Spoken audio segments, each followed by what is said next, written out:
하나님의 말씀 히브리서 9장 28절 한 절 합독하겠습니다.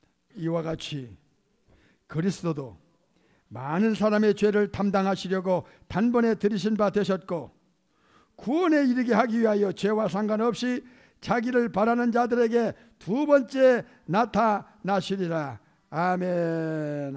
오늘은 구세주며 심판주라는 제목으로 말씀을 봤습니다. 예수님의 초림은 목적이 분명하고 출처가 분명하고 어떠한 신분인가에 대한 신분이 확실하고 인간의 영원한 운명을 바꿔줄 자격을 가지신 분이 확실하다는 사실을 주님의 은혜 가운데 알게 해 주셨습니다. 히브리 9장은 보석 같은 영적인 말씀들이 있지만 딱 두 가지만 우리가 집중해 보겠습니다. 예수님의 초림, 성탄에 대한 말씀이 9장 26절에 남았습니다. 히브리 9장 26절을 합독하겠습니다. 그리하면 그가 세상을 창조할 때부터 자주 고난을 받았어야 할 것이로되, 여기서부터가 중요합니다. 이제 예수님 자신을 단번에 제사로 드려서 뭘 없게 하시려고? 죄를 없게 하시려고. 언제? 세상 끝에 어떻게 하셨어요? 나타나셨다. 이게 초림의 퍼포스, 목적입니다. 예수님의 성탄의 목적이 어디 있느냐? 여러 가지가 있지만 예수님의 초림은 죄를 없게 하시려는 목적에서 천국에서 내려오셨다. 여러 가지 중요한 내용들이 많지만 본문에 집중합니다. 인간의 불행은 죄 때문에 왔어요. 죄가 이렇게 인간의 영혼을 만신창이로 만들어 놓고 마태복음 25장 41절에 저주받은 영혼으로, 저주받은 운명으로, 사탄과 영원한 저주로 묶여있는, 엮여있는 영혼 상태로 타락한 것입니다. 아담 이후로 모든 아담의 후손들이 이 범주 안에서 살다 죽고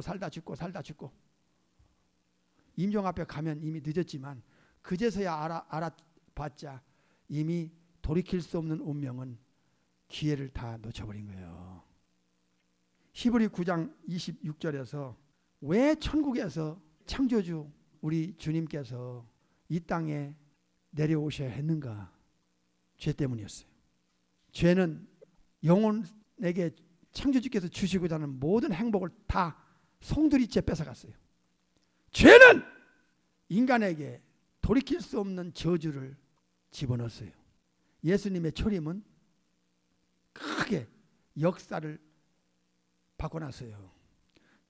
당연하지. 창조주가 이 땅에 내려오셨는데 요한복음 1장 10절 11절 그는 예수님이요 이후의 창조주 세상에 계셨고 세상은 이후의 하나님을 통하여 지은 바 되었을 때 창조된 바 되었지만은 세상이 이후의 하나님 독생하신 하나님을 알아보지 못해 알지 못하였고 창조주께서 만든 땅 성부 성자 성령께서 만든 땅에 자기 땅에 내려오셨지만은 천국에서 지구로 자기가 만든 인간들 자기 백성이 영접을 안 해요. 창조주 되신 이후에 하나님이 천국에서 내려오셨지만은 만들어 주신 땅에 친히 내려오셨음에도 자기 백성이 영접지 않아요. 빛이 어두움에 빛이 돼 어두움이 뭐하지 못해요? 깨닫지도 못하고 알아보지를 못해요. 빛은 성부 하나님, 성자 예수님, 성령의 하나님 참 빛이에요. 참 빛. 창조주께서 이 땅에 내려오셨지만 창조주를 깨닫지 못하고 영접을 안 하고 참 인간이요 죄가 인간의 영성을 완전히 파괴해버렸어요. 깨닫지 못하죠. 영접지 않아죠. 그래서 성탄은 이 세상을 향하여 목이 터져라 외쳐야 되는 날이에요. 우리 주의 백성들이나 주의 종들이 창조주께 엄청난 범죄를 했어요. 그건 뭐냐? 예수님이 창조주시라는 것을, 전능하신 조물주라는 것에 대해서 인식시키지 못했고 세상 사람들을 향하여 외치지 못했다는 것이, 이게 큰 죄를 진 거예요. 그러니까 이후에 하나님이 독생자가 보이는 것과 보이지 않는 모든 것을 만지신 분이 내려오신 날이 성탄절이에요. 창조주가 만든 땅에, 자기 땅에 자기가 만든 인간들에게 구원하기 위해서 4,000년 동안의 예언을 통하여 약속하고 먼저 알려주고 그대로 내려오신 그 엘샤다이 아도나이 야훼 하나님이 엘로힘 중에 한 분이 이 땅에 약속한 장소에 내려오셨다. 그 단어가 인카네이션이야. 우주 안에 단 한 분에게만 붙이는 단어가 인카네이션. 창조주가 인간의 몸을 입고 이 땅에 오신 것을 말씀하는 단어죠. 히브리 9장 26절에 이 창조주께서 이 땅에 오셔서 자신을 단번에 제물로 드려서 죄를 없게 하시려고 세상 끝에 나타나셨다. 세상 끝에 천국에서 내려오셨다. 그거예요. 성탄의 목적이 너무나 분명한 거야.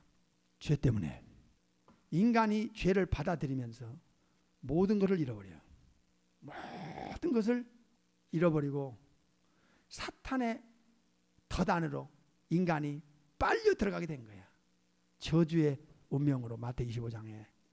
그러니까 핵심적인 거를 우리는 붙들고 핵심적인 거를 전해야 돼. 예수님이 창조주시라는 것이 성경에 그렇게 많이 나왔는데 히브리 1장 2절 3절 읽어보겠어요. 시작. 이 모든 날 마지막에 아들은 예수님이요 우리에게 말씀하셨으니 이 아들을 만유의 우주의 상속자로 딱 세워놓으시고 또 그 아들을 통하여 모든 세계를 뭐 했어요? 만들었다 이게야. 창조했다 이게야. 예수님이 창조주시야. 그래서 요한복음 1장 10절에 11절에 자기가 만든 땅에 자기가 만든 인간에게 내려오셨어. 구원 주려고. 그런데 영접을 안 하는 거야. 오히려 거부해버려. 이 땅에서요 죽기 전에 예수님을 제대로 알지 않으면 예수님을 믿을 수가 없어요. 왜? 이제 점점 어려워져요. 세상이 굉장히 어려워집니다. 예수님을 믿는 것을 방해하는 요소들이 이제 실제적으로 사탄과 귀신들이 역사하기 때문에 웬만한 믿음 가지고는 이제 버티기 어려울 정도 시대가 와요. 적그리스도 시대가, 엔타이크리스트 시대가 말세입니다. 예수님이 예언이 맞잖아. 인자가 올 때 세상에서 믿음 보겠냐? 없어. 이제 지옥 가는 영혼은 너무나 많고 천국 가는 영혼은 너무 적어. 정신 차리라는 거야. 이 진실을 죽음 앞에 가봐. 지옥은요 단계가 있어요. 천국도 상급과 면류가 안에 그 밸류와 레벨이 있어요. 지극히 큰 자가 있고 작은 자가 천국에 있듯이 지옥도 그래요. 예수님께서 마태복음에 말씀하셨어요. 고라신 베세다 가버나움 너희들이 내가 그렇게 찾아가서 천국 데려가려고 지옥 안 가게 해주려고 죄 처리해 주려고 하는데도 거부해? 소돔과 고모라 땅이 얼마나 무서운 죄를 졌어. 불로 태워버렸어. 그들 태워서 죽인 자들 그 영혼들보다 너희들이 지옥 갈 때 견디기 더 어려울 것이다. 심은 대로 거두고 행한 대로 갚아주는 거야. 영육간에 천국이든 지옥이든. 예수님의 말씀을 제대로 들을 수 있는 기회가 왔음에도 가룟자처럼 거부한 사람은 지옥 가도요 이건 forever and ever 영원히 지옥 위창에서 불 속에서 탈 거야. 영원히. 이게 얼마나 무섭고 소름 끼치는 일인지를. 영적으로 죽고 사탄이 붙들은 영혼은, 썩은 영혼은요 감정이 없어요. 의식이 없어요. 지옥이 안 무서워요. 지옥이 안 무서우면 1차적으로 거듭나지 않았다는 증거를 가지세요. 히브리 9장 26절 그리하면 그가 세상을 창조할 때부터 자주 고난을 받아서 할 것이로되 여기서부터가 중요해요. 예수님의 성탄이 무엇을 의미하는가? 이제 이후에 하나님께서 자기를 단번에 제사를 드려서 뭐 하려고요? 죄를 없게 하시려는 목적으로. 이게 예수님의 인카네이션의 퍼포스입니다. 이 본문에만 국하는 거예요. 지금 다른 것도 너무나 중요한 게 많은데 세상 끝은 예수님이 초림을 가리키는데 예수님께서 천국에서 이 땅에 내려오신 그 그때가 창조주의 종합 계획에 볼 때는 세상 끝의 시작이요. 지금은 중기를 지나 말세 지말, 세상 끝의 끝, 세컨 커밍이 가까울 때라 그 말이에요. 지금은. 그러니까 말세라는 단어가 예수님의 성탄절에 시작된 거야. 창조주의 계획에 의해서는. 무슨 뜻인지 아시겠어요? 예수님이 이 땅에 나타났다는 것은 이 땅에 내려오신 베들레헴에 탄생한 그 목적이 죄를 해결하는 해결사로 오신 거예요. 죄의 해결사. 죄가 이렇게 무서워. 창조주께서 주시겠다는 모든 것에 대한 인식이 안 들어가. 보이는 게 전부고 죽으면 끝난다고 생각한다니까. 두 번째는 만물보다 거짓되고 심히 부패해버렸어. 썩어버렸어. 부패는 썩었다는 거잖아요. 제레마야 11장에. 이 정도로 죄가 인간의 영혼을 타락시켜버린 거예요. 그러니까 예수님 오신 이 성탄의 첫 번째 목적이 죄를 해결하는 해결사야. 그래서 예수님이 이 땅에 오신 것이고 원죄가 없이 성령의 하나님의 잉태를 통해서 베들레헴에 억만불이 오차 없이 베들레헴에 때가 참에 그 아들을 여자에게 나게 하시고 율법에 나게 하시잖아. 하나님이 갈라디아 4장 4절에서 6절까지. 초림은 죄를 없애는데 죄가 없어져야 성령의 하나님이 들어가서 우리를 본어게는 시켜요. 죄가 없어져야 하나님의 합법적인 자녀로서 우리가 법적 권리를 아버지 하나님께로부터 받을 수 있어요. 죄가 없어져야 천국의 호적의 이름이 올라가는 거야. 예수님 안에서 예수님의 피로. 그 예수님의 십자가의 공로와 피의 능력은 이거 엄청난 거야. 이걸 사탄이 벌벌 떠는 거야 이거. 사탄이 감히 어디 영혼을 사로잡을 수 없어. 우리는 죄 안 질 수 없는 연약한 인생이지만 질 때마다 예수 피로 씻잖아. 그래서 사탄이 더 이상 내 생각과 마음에 덫을 놓고 자기가 딱 사탄이 우리 생각을 끌고 가지 못하도록 차단하는 방법은 예수님의 보혈밖에 없다 그 말이에요. 그런데 28절은 뭐냐? 재림을 가르쳐줘요. 28절 보겠습니다. 이와 같이 그리스도도 많은 사람의 죄를 담당하시려고 단번에 들으신 바 되셨고, 여기까지는 초림에 예수님이 성탄을 하신 퍼포스 목적이고, 구원에 이르게 하기 위하여 죄와 상관없이 자기를 예수님을 재림을 바라는 자들에게 두 번째 세컨 커밍 하신다는 거예요. 재림을 하신다는 거예요. 그러니까 재림의 목적이 너무나 정확한 거야. 초림은 구세주로 오시고 재림은 심판주로 오세요. 그러나 구세주나 심판주나 한 분이요, 이후에 하나님이시다 그 말이에요. 철저하게 죄 처리가 창조주 입장에서 해결해야 되기 때문에 십자가라는 엄청난 이 세크리파이스가 희생이 필요했고요. 그래서 십자가의 사건과 우리가 하나님 뜻대로 살지 못할 때마다 예수님의 피를 씻어주시는 성령님의 워킹이 우리 영혼 안에 있고 역사예요. 말할 수 없는 탄식을 우리 위해서 간구해 주시고, 아버지 앞에서는 예수님의 십자가의 피를 가지고 아버지 앞에서 중보 역할을 해주세요. 변호 역할을 해주세요. 그리고 죄를 맑히는 대제사장 역할을 하시기 때문에 우리가 오늘 죽어도 천국 갈 수 있게 되는 거예요. 이게 엄청난 일이에요.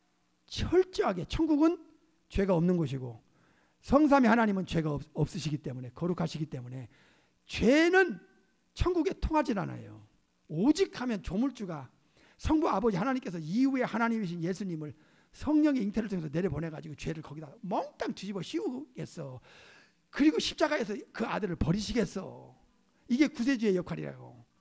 엄청난 희생입니다. 이거 우리 영혼이 완전하게 천국 안에 들어갈 수 있도록 해주시는 역할을 이후에 하나님 독생자 예수님께서 그 역할을 쉬지 않고 해주시기 때문에 천국 안까지 들어가는 데까지 우리를 위해서 일하시고 계세요. 예수님께서.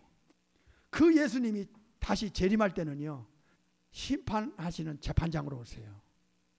그러니까 죽기 전에 예수님 안에서 이 죄 처리가 완전하게 돼서 예수님께서 그 영혼을 책임질 수 있는 영혼, 요한복음 10장 28절에 나를 믿고 따르는 자에게 영생을 주노니 영원히 멸망치 아니할 것이요 내 손에서 빼앗을 자가 없다고 하는 이 말씀을 딱 하셨을 때에 이 보호권 안에 들어간 사람, 주님이 인정할 수 있는 영혼이 딱 되면 예수님의 재림 때는요 엄청난 보상을 받게 되는 때예요. 심판은 두 종류입니다. 하나는 불신자들에 대한 공의의 심판이 있어요.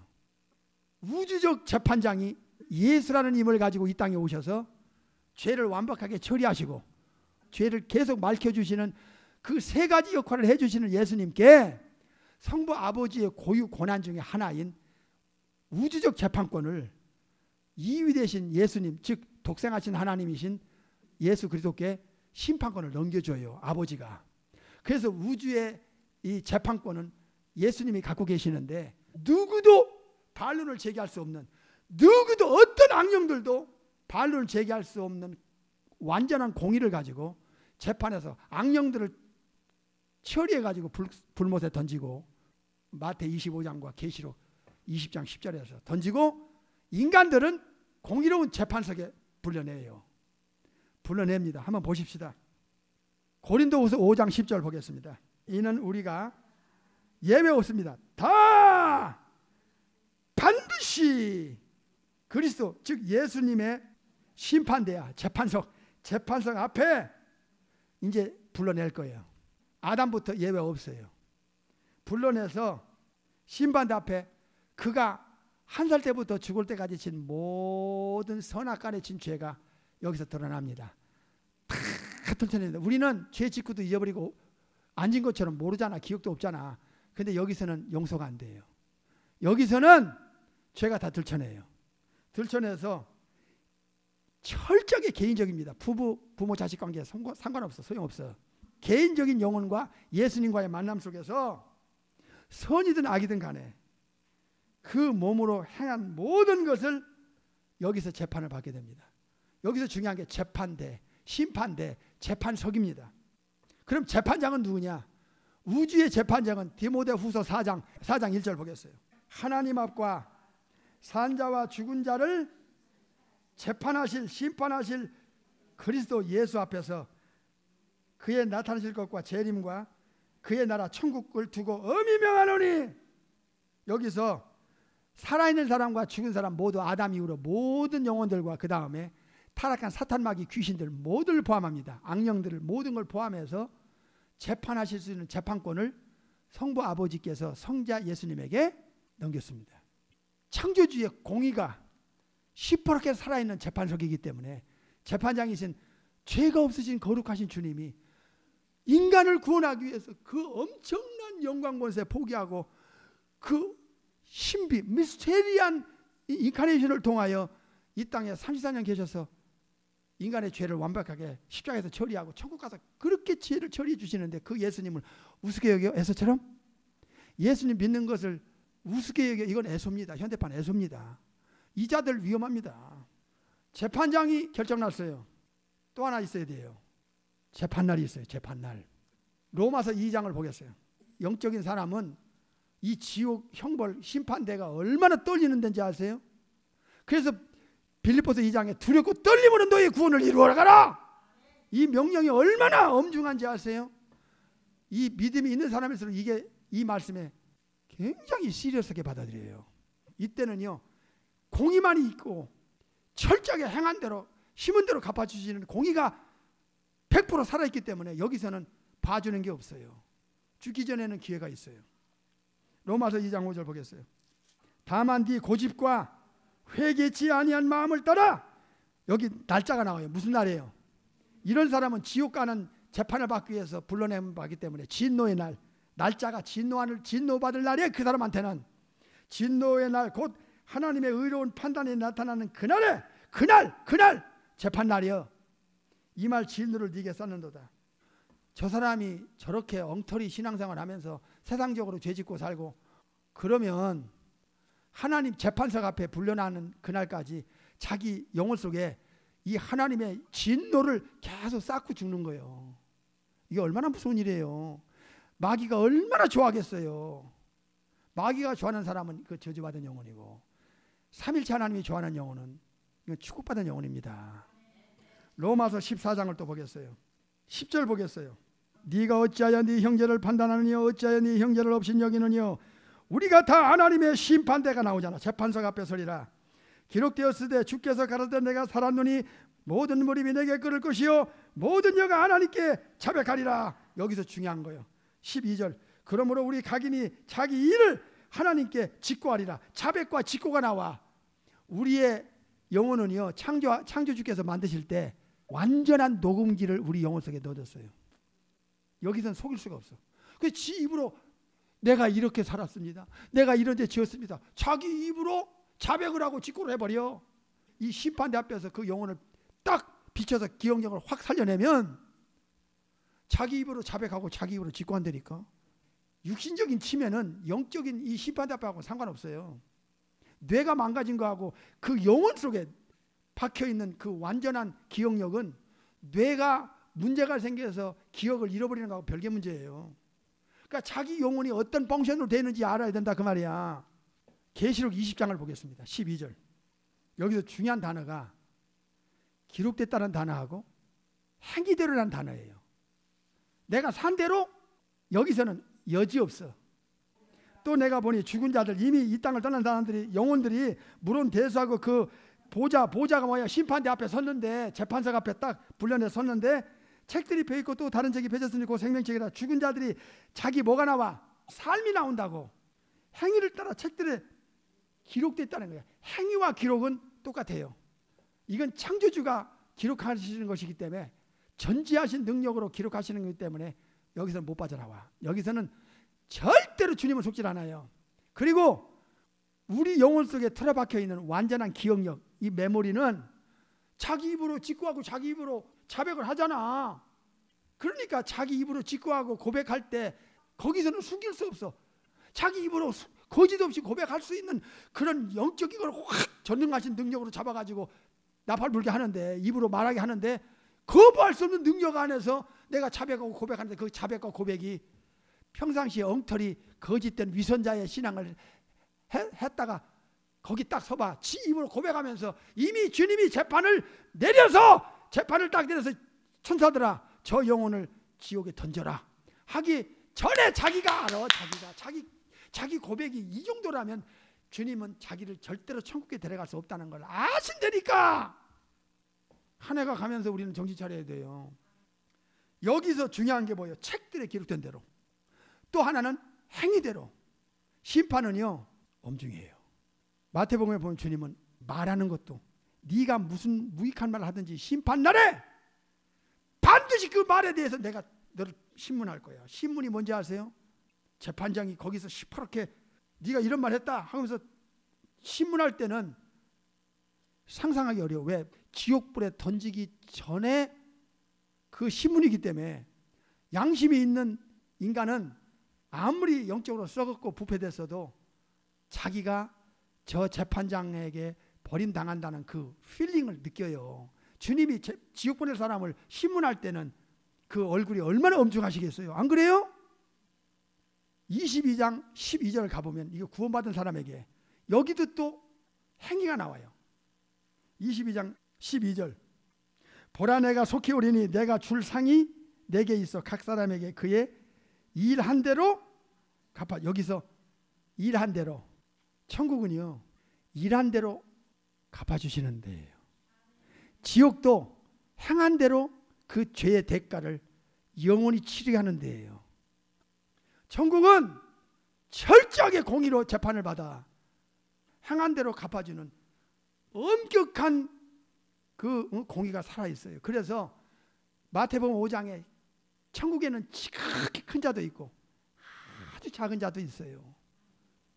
어떤 사람은 상금이 그렇게 많고 면류관도 다양하고 부상도 많고, 누가 19장에 또 천사들도 많이 주님이 붙여서 영원토록 그를 돕게 하고, 글로리우스 영광. 로마서 8장을 보세요. 17절부터 보겠어요. 자녀이면 후사, 곧 하나님의 상속자란 말이에요. 후사는 상속자.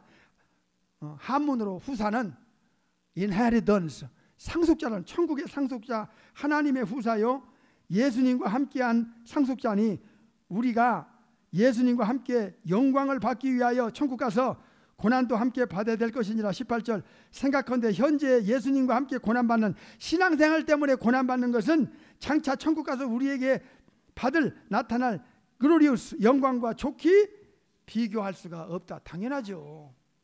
천국에는 이 영광이 다르고 상급이 다르고 면류관이 다르고 부상이 다르고 또 천사들을 얼마나 주님이 붙여서 영원토록 섬기할 것인가. 이게 다 다른 거야. 지옥도 지옥의 그 경중이 다 다르다고 마태복음에서 주님이 알려주셨어요.